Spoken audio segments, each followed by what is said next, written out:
Hello everyone and welcome to your explanation for worksheet 2C, and this is for the concurrent enrollments MAT121 college algebra year-long version for Mr. Griesel.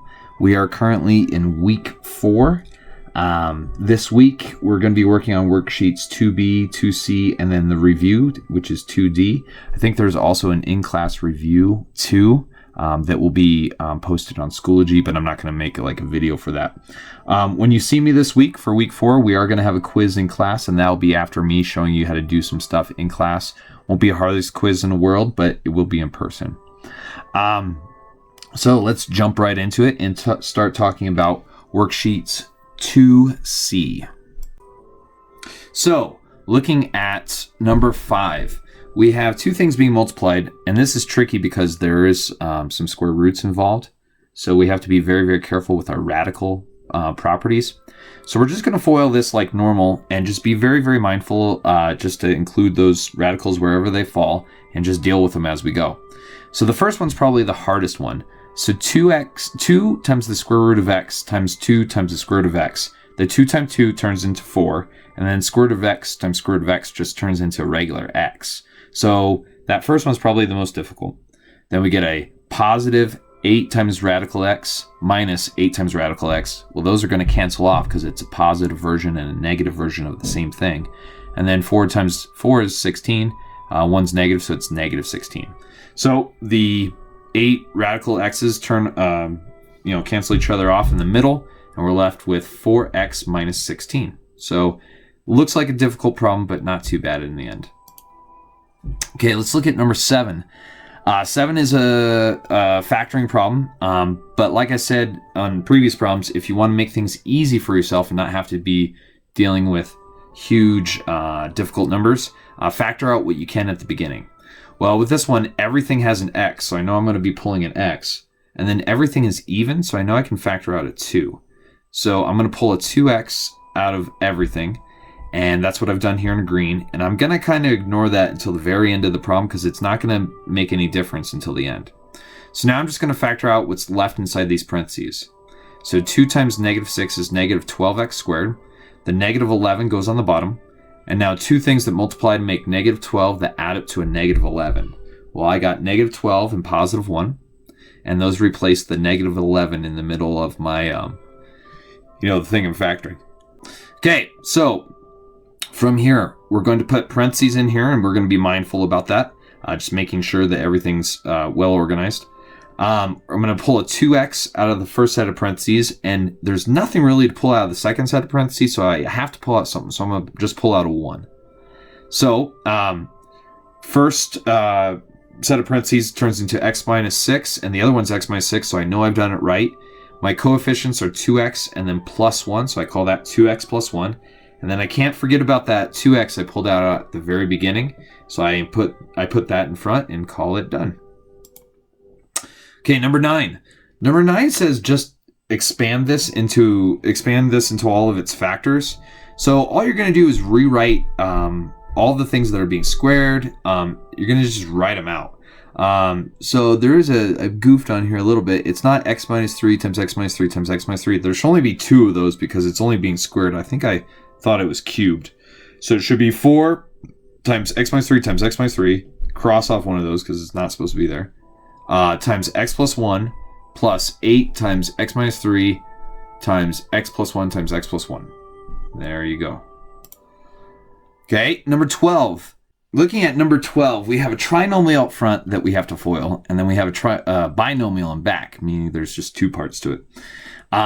So the trinomial turns into a bit of a mess. You do the h times everything in the second set of parentheses, you do the x times everything, the negative 3 times everything, and you end up with all this stuff here in pink. I know there's a lot there, and it's 3 groups. There's 9 things there total because it's 3 times 3. But if you do it all carefully, this is what you should end up with. Now, a lot of stuff is going to cancel off here at the end. But this is what it looks like initially. The second one is really easy. We FOIL that. We get all this stuff here in green.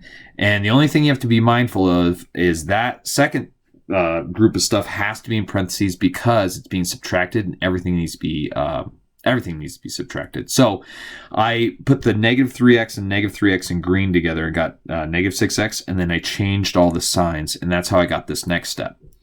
Okay, so now we cancel off what we can cancel off here.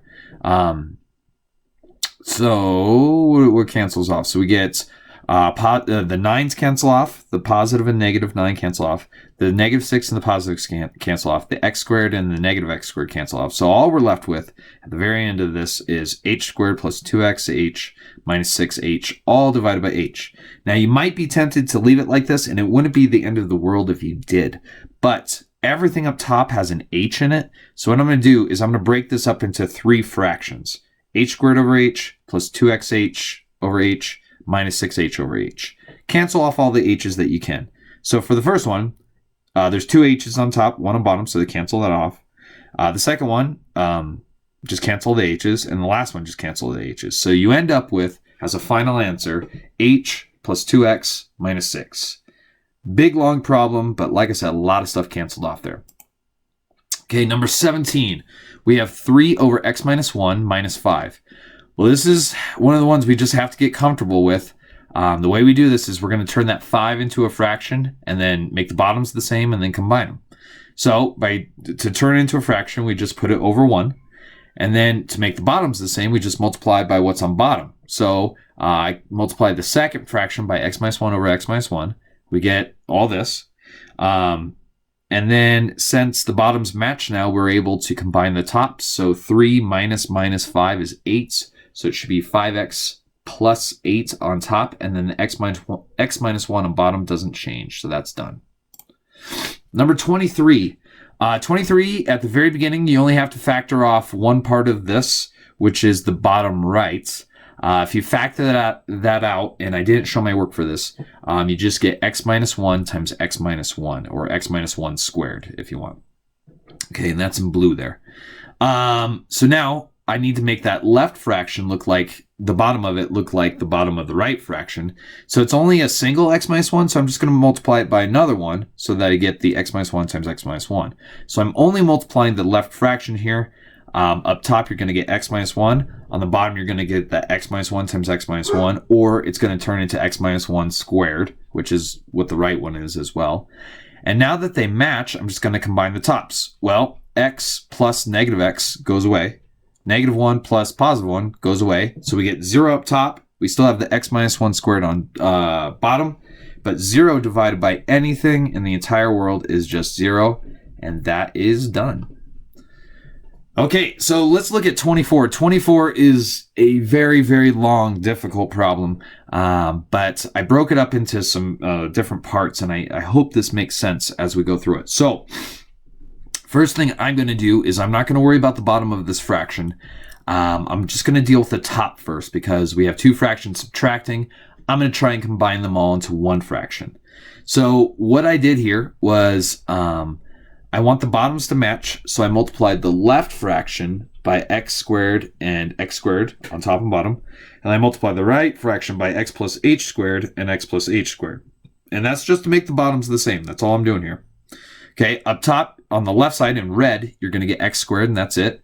On the right side up top in blue, you're going to get x squared plus 2xh plus h squared. Now, I foiled that out. I actually foiled x plus h squared because that's going to help me cancel some stuff off. I didn't do any foiling on the bottom because we don't do that unless we absolutely have to, just because we don't want to, introduce a lot of places to make mistakes. So up top, if I combine those, the x squared and the x squared are going to cancel off. And then I'm just going to be left with 2xh plus h squared on bottom, okay? Or up top. So now I put that on top of the other fraction. And now the h plus 1, or I'm sorry, the h divided by 1 is still on bottom. I put it over 1 to make it a fraction. And I'm going to do keep change flip here. And we're going to get this over here on the right in black. I cancel off my h's, and this is what you should get. And now up top, we should have 2x plus h, all divided by that, x squared times x plus h squared. So really, really difficult problem, difficult explanation, but that's what we get. Okay, so that is it for worksheet 2C. I hope I did an okay job explaining that. There are some extremely complicated problems in there. There's a lot of really tricky math and a lot of places to make mistakes just because you're doing so much, especially with like that foiling, that trinomial, really tough problem. If you are doing this and you have any questions at all, feel free to email me and I will sort you out the best I can. And you can also ask me when you see me in class. Okay, I will talk to you later and good luck.